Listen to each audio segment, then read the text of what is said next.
nous allons continuer, nous sommes sur la troisième pierre. La troisième pierre donc s'appelle militer. Nous avons dit que David devait combattre Goliath. Je continue à insister que Goliath n'est pas réservé à un certain groupe de personnes. Parce que de fois on peut croire que dans la vie, il y a des gens qui ont une vie plus facile et d'autres ont une vie plus difficile. Le seul problème quand nous commençons à analyser la vie de gens, c'est qu'il ne faut jamais oublier que tu ne connais pas les secrets de ce qui se passe derrière les portes. Tu ne peux pas dire pourquoi ma vie est difficile et lui c'est facile. Tu ne peux pas dire ça parce que tu ne connais pas le secret qui se passe derrière les portes. Et des gens qui ont simplement appris à essuyer les larmes quand ils sortent. Et puis ils haussent la tête, ils continuent à compter sur Dieu. Il ne faut pas croire que parce qu'il continue à compter sur Dieu, il ne faut pas croire que parce qu'il a un sourire, que tout va bien. Il a seulement appris à compter sur Dieu. Est-ce qu'on peut dire Amen? Mais Goliath, tout le monde est confronté à Goliath. Tout le monde est confronté à Goliath. Tu peux être présentement, pendant que je parle, tu peux être en train de traverser un moment difficile. Goliath est expérimenté par tout le monde. Et ça, nous avons expliqué la fois passée. Nous avons aussi dit que pour confronter Goliath et le terrasser, tu auras besoin de 5 pierres. La Bible nous montre que David, pour confronter Goliath, est allé prendre 5 pierres. La Bible nous montre aussi que la Bible utilise certains faits physiques pour expliquer des choses spirituelles. Par exemple, les pierres que David a prises, c'est vrai que c'était des pierres physiques. Mais la Bible nous montre aussi que ça peut nous indiquer quelle est la relation spirituelle que les pierres représentent. Nous avons dit que les pierres représentent les fondements. Qu'est-ce qu'un fondement? Si vous voyez par exemple dans le Bible, dans le livre de Jean, je crois dans Matthieu, Dieu dit ceci à Pierre. Tu es la pierre, est-ce qu'on peut dire pierre? Tu es la pierre et sur cette pierre, je bâtirai mon église. Nous comprenons alors que la pierre n'est pas simplement une pierre, mais la pierre est un fondement. Ça veut dire un principe sur lequel tu peux bâtir ta vie. Tu dois apprendre à bâtir ta vie sur des principes. Alors David avait 5 principes ou 5 pierres. Et c'est avec ces 5 pierres-là ou 5 principes qu'il a terrassé le géant. Je répète que les géants représentent les choses incontournables, les choses difficiles, les choses que tu ne peux pas de ta propre force terrasser. Si tu n'as pas encore expérimenté un géant de ta vie, laisse-moi te dire, vis encore quelques jours, il y aura un géant. Tout le monde ici est confronté à des choses qui intimident tes propres forces. Mais nous bénissons le Seigneur à cause des pierres. Dis un peu, il y a des pierres. Encourage quelqu'un, il y a des pierres, il y a des pierres que tu peux utiliser, il y a des pierres. Alors, David, devant Goliath, a choisi d'aller chercher quelques pierres. Et il dit qu'il a pris 5 pierres. Nous allons commencer à parler de ces pierres-là, de ces fondements ou de ces principes. Nous avons dit que la première pierre s'appelle la pierre. Alors, la Bible dit que ceux qui choisissent Jésus-Christ, la pierre angulaire, comme point d'appui, ne s'attarderont jamais de fuir. Quel que soit le problème, aussi longtemps que tu peux le choisir, lui, comme la pierre angulaire, tu ne t'attarderas jamais de fuir. Et la Bible dit que ceux qui tournent leur regard vers lui, leurs visages sont toujours rayonnants et ils ne sont jamais couverts de honte. Si tu choisis Jésus, tu ne seras jamais couvert de honte. Dis un peu un bon amen. Alors, Jésus est la pierre. Et nous avons aussi dit que la deuxième pierre s'appelle comment? Si vous pouvez me dire, c'est quoi la deuxième pierre? La vision. La deuxième pierre, c'est la vision. Vous avez vu que David, devant Goliath, tout le monde voyait le problème, David voyait l'opportunité. Aujourd'hui, nous allons parler de la troisième pierre que nous avons, qui s'appelle l'humilité.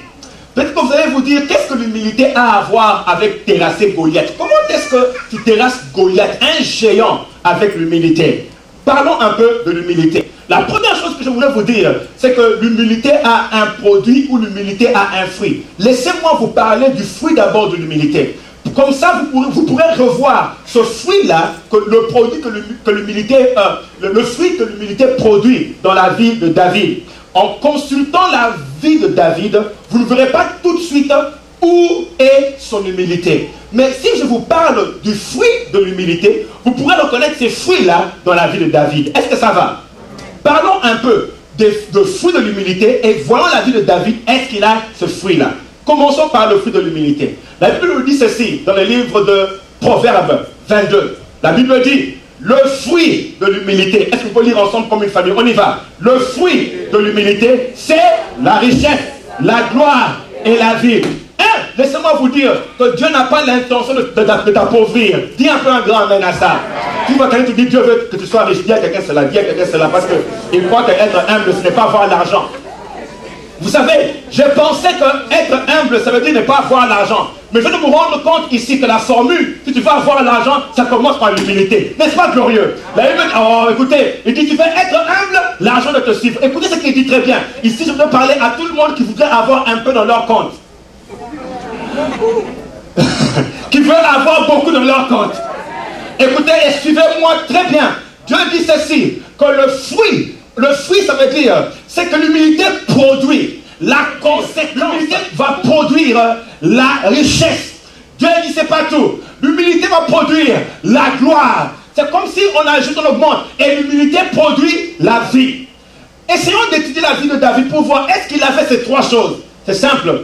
La Bible nous dit ceci dans le livre, commençons par la richesse. La Bible nous dit ceci. Le problème que nous avons quand nous lisons la Bible vite, nous risquons de croire que c'est Salomon qui avait l'argent. Non. Salomon a reçu un patrimoine. Ça veut dire un héritage que son père a laissé. Ce qui a rendu Salomon riche, c'est ce que son père a déposé dans sa vie. Parlons un peu de la richesse matérielle de David. David dit ceci. De son propre compte, de son argent à lui, il est allé dans son ATM. Il a mis sa carte, il a mis son code et il a sorti l'argent, assez d'argent pour construire à Dieu un palais plein d'or. Voilà ce qu'il dit. De mon propre argent. 1 Chronique 22, 14, je vais lire. On y va. Je vais lire et suivez. Il dit ceci. Voici, parmi 1000 talents d'or, 1 million de talents d'argent, une quantité d'airain et de fer qui n'est pas possible de peser. Je me suis rendu compte que parmi les hommes les plus riches en Angleterre, il y a un monsieur qui a une production, une production de fer. C'est parmi les hommes les plus riches, le fer. Et David dit ici, une quantité qu'on ne peut pas peser. Il commence par la quantité d'or, la quantité d'argent, d'airain et de fer qu'on ne peut pas peser. Il continue. Il dit, car il y en a en abondance, j'ai aussi préparé le bois et des pierres. Il dit maintenant à Salomon, tu en ajouteras. Donc je donnais tout. Toi tu ajoutes le reste. Il continue. 16. L'or et l'argent, l'airain et le fer sont sans nombre. Il n'y a pas un nombre qu'on peut donner à la quantité d'or et d'argent. L'homme était riche. Ça lui sortait des yeux de part. Il était riche. Il était riche. Attendez, il était vachement riche. Ah, David était riche. Ah, ça c'est un signe de l'humilité. Tu veux voir quelqu'un de riche? Il est humble. Ici, je ne parle pas de l'humilité selon le monde. Je toucherai ça plus tard. Je continue. La Bible dit aussi que l'humilité accompagne la gloire. La gloire veut dire élévation, popularité, grandeur et succès. La Bible nous dit ici que David, selon la Bible, David est resté le roi le plus élevé que Israël n'a jamais connu jusqu'aujourd'hui. D'ailleurs, pendant le temps de David, l'homme David a amené un pays médiocre à son apogée. C'est-à-dire le point le plus élevé que le pays ne pouvait jamais connaître. La gloire a accompagné David. Est-ce que nous pouvons parler un peu de la vie? Ici, quand on parle de la vie, on ne parle pas simplement d'exister et d'aller d'un job à un autre et de suer tous les jours une vie de tourment, de peine, de douleur, de confusion. On ne parle pas de cette vie-là.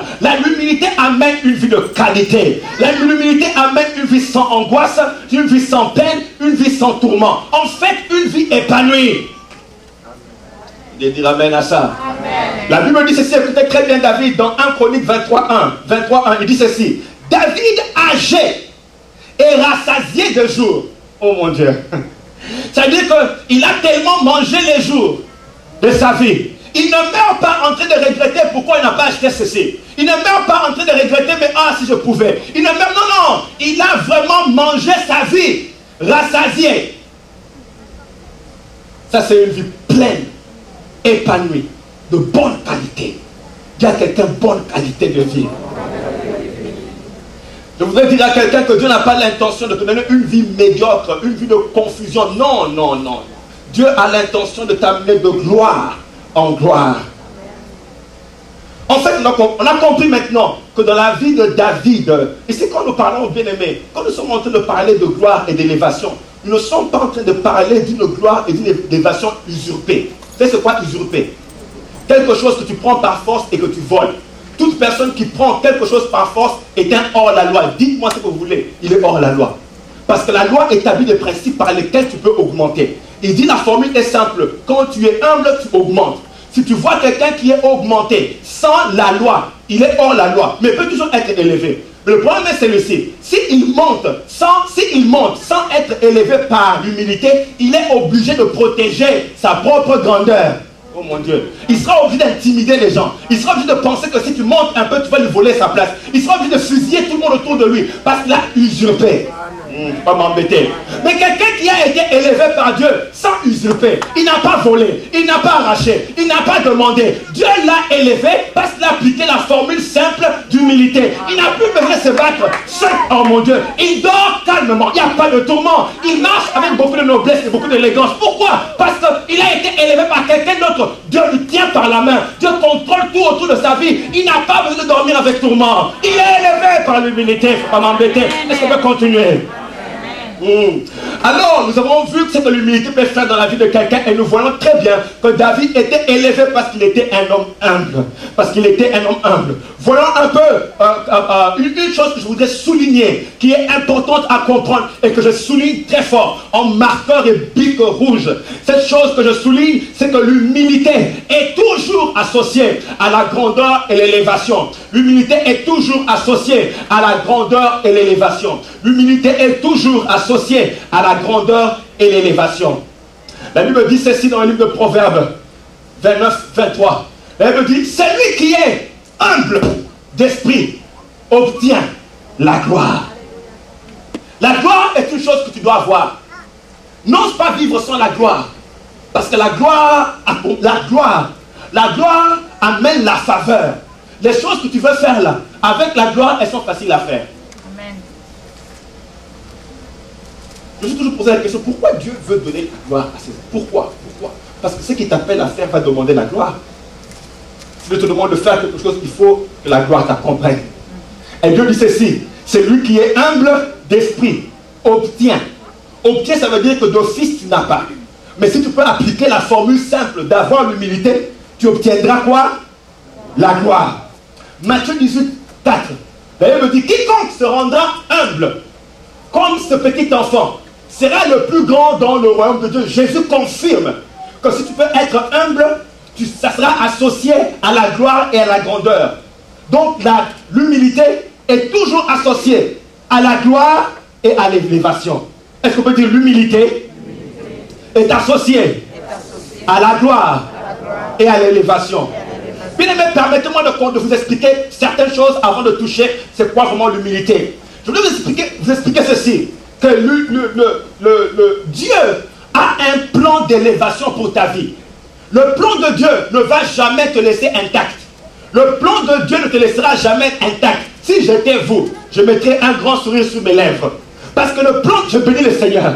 Il dit, j'ai un plan de bonheur pour te donner un avenir. Un avenir. Autrement dit, Dieu, pendant qu'il te regarde, il se frotte les mains, il est en train de travailler son plan dans ta vie. Dis un peu amen à ça. Pendant que toi tu dors, il y a quelqu'un en train de planifier des choses. D'ailleurs, il dit, c'est lui qui veille sur toi. Ne dors ni de sommeil. Il est toujours en train de programmer des choses. Même quand tu pleures, il dit, attends, je suis en train de programmer ceci. Il est toujours en plein programme. La Bible dit que David était derrière les brebis. Derrière les brebis et oublié même par ses parents. Mais en même temps, Dieu faisait un programme pour lui. Amen. Il y a un programme qui est en train d'être conçu maintenant pour moi. Il y a quelqu'un, c'est là. Bon, laisse-le tranquille, dis à quelqu'un, mais il y a un programme pour ta vie. Dis-lui, il a oublié. Il a oublié qu'il y a un programme pour sa vie. Il a oublié qu'il y a un programme pour... Oh mon Dieu. Il a oublié qu'il y a un programme pour sa vie. Moi, j'aime le programme de Dieu. Écoutez Abraham. Oh, Abraham dit à Dieu, tu sais, moi, en tout cas, c'est Eliezer qui sera mon héritier parce que je n'ai pas d'enfant. Il dit, arrête, j'ai un programme. Amen. Dis à quelqu'un, arrête, Dieu a un programme. Dis à quelqu'un, arrête, Dieu a un programme.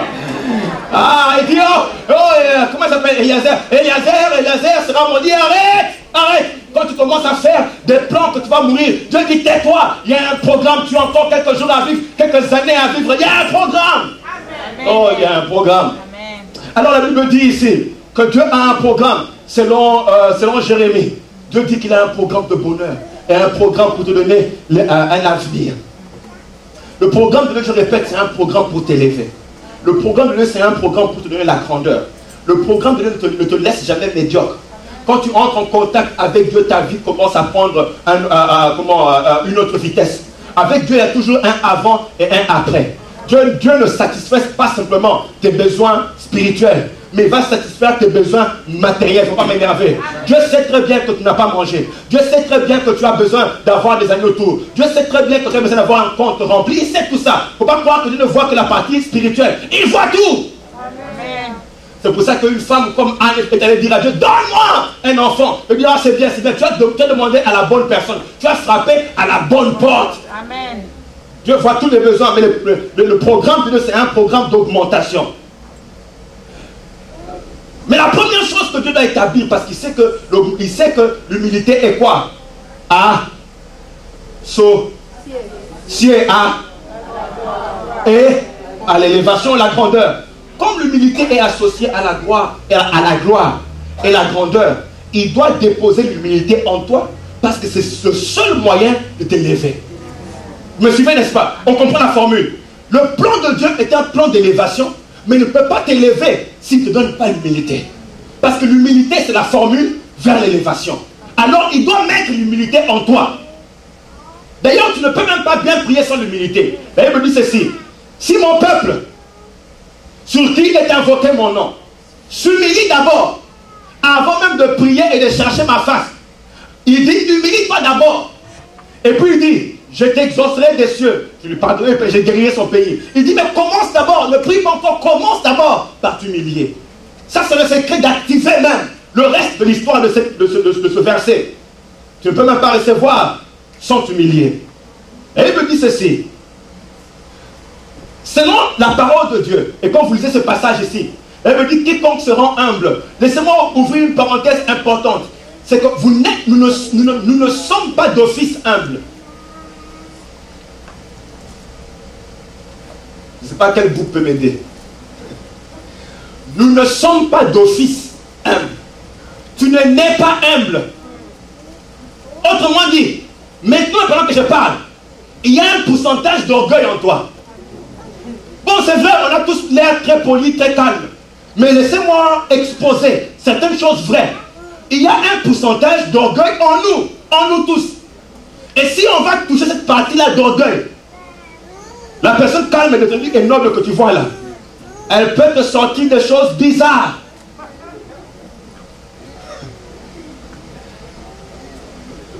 Alors comme nous ne sommes pas d'office humble, le programme de Dieu, quand Dieu entre dans ta vie, il commence d'abord par établir l'humilité. Il te met dans un programme d'humilité. L'école s'appelle l'école d'humilité. Une école que je n'aime pas beaucoup. L'école de Dieu, l'école d'humilité. Qui sait de quoi je parle? Laissez-moi vous parler un peu de l'école de Dieu. Dans le livre de Deutéronome chapitre 8, verset 2, je vais lire, on va aller vite. Dieu dit ceci, souviens-toi de tout le chemin que l'Éternel ton Dieu t'a fait faire pendant ces 40 années dans le désert afin de t'humilier. Dieu dit ceci à Israël, je t'ai pris pour le pays de Canaan, mais avant, je te fais passer par le programme d'humilité. L'école s'appelle l'université d'humilité. Elle s'appelle UH. Qui a déjà été inscrit là-bas? Bien aimé, si tu penses à quelque chose de grand, souviens-toi qu'il y a UH. L'université d'humilité.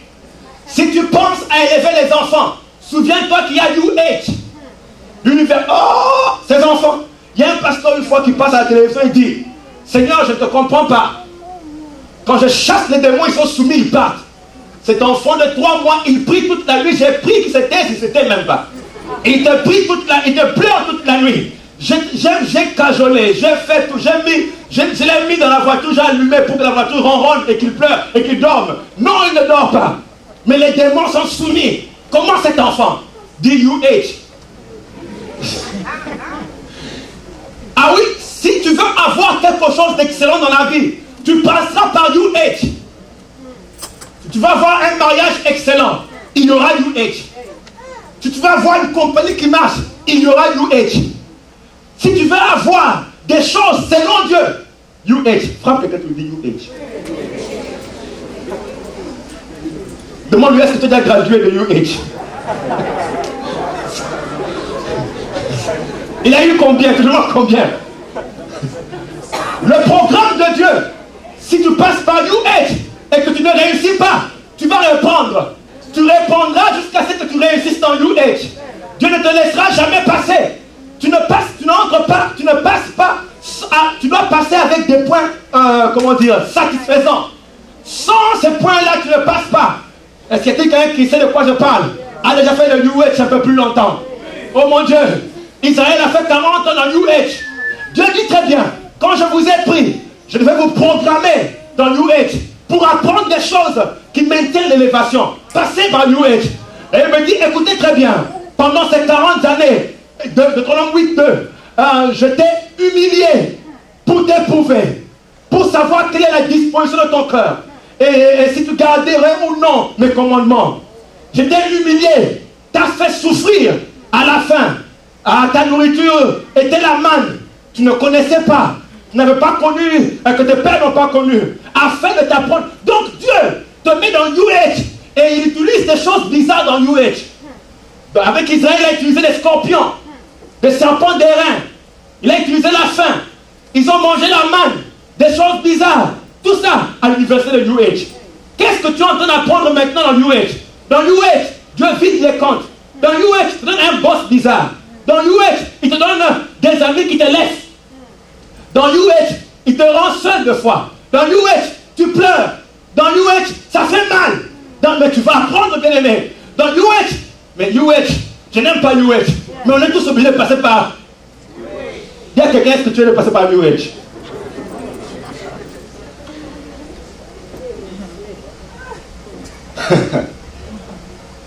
Si tu passes des classes dans New Age freshman, tu entres dans New Age sophomore. C'est du sophomore.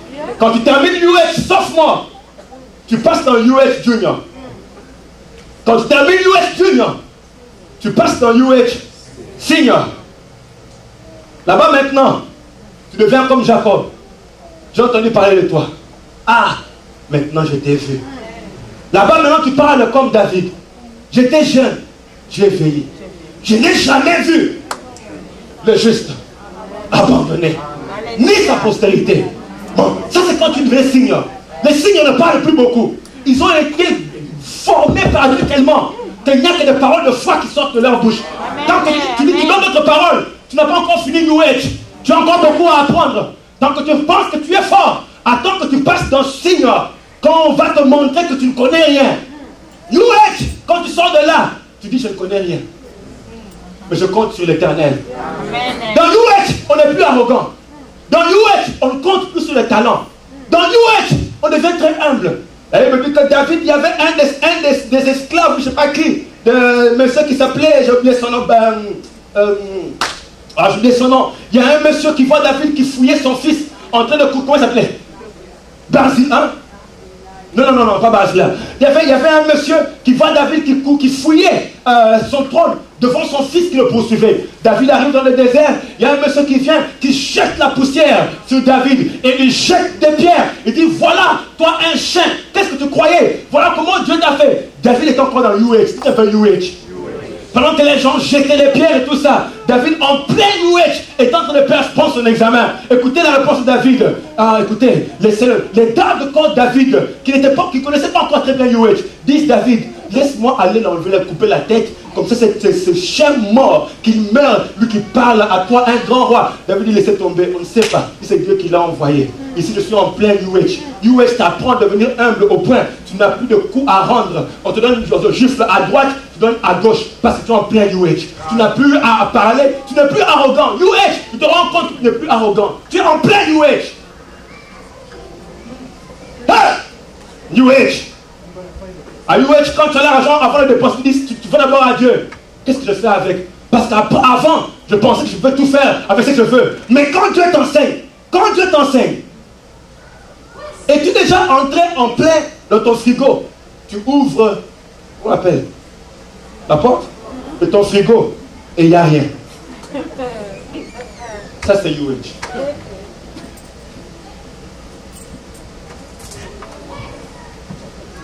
Et tu es déjà devant le médecin qui te dit ce genre de choses.